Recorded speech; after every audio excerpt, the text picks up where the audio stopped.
let the world hear his voice. आप सबको जय मसीह की। इस सुबह के समय हम एक वचन अध्ययन करेंगे जो नीति वचन के 12वें अध्याय के पहले वचन से है। जो शिक्षा पाने से प्रीति रखता है वह ज्ञान से प्रीति रखता है, परंतु जो डांट से बैर रखता वह पशु सरीखा है। ऑस्ट्रेलिया देश के रहने वाले पासवान होवर्ड पाप के बारे में बहुत ही सख्ती के साथ प्रचार करने वाले एक व्यक्ति हैं। एक बार उन्होंने जैसे ही अपने प्रचार को समाप्त किया तो कलीसिया के एक बुजुर्ग व्यक्ति उनसे मिलने के लिए पहुंचे और उनसे कहने लगे कि आपको पाप के बारे में इतने खुले तौर पर प्रचार नहीं करना चाहिए। कलीसिया में काफी जवान बच्चे हैं जो इन पाप के बारे में सुनते हैं, हो सकता है कि वो इस तरीके के पाप को कर बैठे। इसीलिए मैं चाहता हूँ कि आप पाप के बारे में खुले तौर पर बातें ना करें, अपने प्रचार करने के तरीके को आप जरा बदल लीजिए करके उन्होंने उनसे कहा। जिसके लिए पासवान ने उनके भीतर में रखे हुए एक बोतल को उठाकर उन्हें दिखाया और उनसे कहा, क्या आपने इसके लेबल को पढ़ा? इसमें स्ट्रिक्निन करके लिखा है और इसके नीचे ही लाल रंग में बड़े बड़े अक्षरों में पॉइजन करके भी लिखा है। अब आप जरा इस बात की कल्पना कीजिए कि इस बोतल पर पॉइजन करके नहीं लिखा गया होता और उसकी जगह पर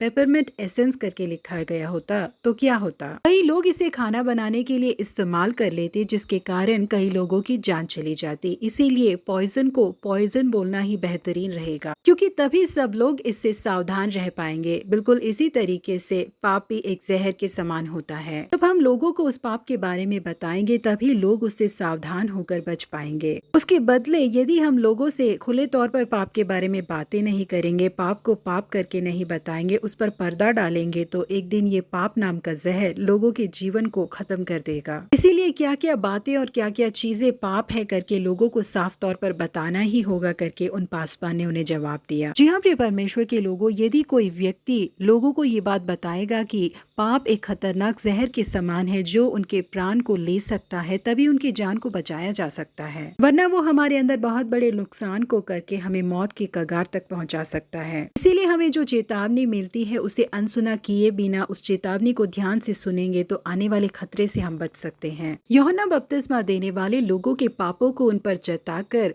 सख्ती से प्रचार करने वाले एक परमेश्वर के दास थे। जंगल में रहते थे, वो केवल वायदे वचनों को ही प्रचार नहीं करते थे, वो लोगों को देखकर कहते थे, हे सांप के बच्चों, तुम्हें किसने जता दिया कि आने वाले क्रोध से भागो? अब कुल्हाड़ा पेड़ की जड़ पर धरा है, इसीलिए जो जो पेड़ अच्छा फल नहीं लाता वह काटा और आग में झोंका जाता है। भले ही यूहन्ना बपतिस्मा देने वाले लोगों से इतनी सख्ती के साथ प्रचार किया करते थे, फिर भी लोग उनके पास आकर अपने पापों को अंगीकार करते थे और उनके हाथों से बपतिस्मा लिया करते थे। परंतु यूहन्ना ने जब हेरोद के पाप को उस पर जताया तो उसने उसकी शब्दों को नहीं सुना, बल्कि यूहन्ना को उठाकर बंदी गृह में डाल दिया, क्योंकि यूहन्ना ने हेरोदोस से कहा था, अपने भाई की पत्नी को रखना तुझे उचित नहीं। हेरोद ने जिस हेरोदियास को रखा था वो इस बात को सहन नहीं कर पाए और उसने यूहन्ना को मरवा डाला। पवित्र शास्त्र हमें बताता है कि जो मार्ग को छोड़ देता उसको बड़ी ताड़ना मिलती है। ये परमेश्वर के लोगों, क्योंकि परमेश्वर हमसे बेहद प्रेम करते हैं, इसीलिए जब हम भटक जाते हैं हमें सही राह दिखाने के लिए,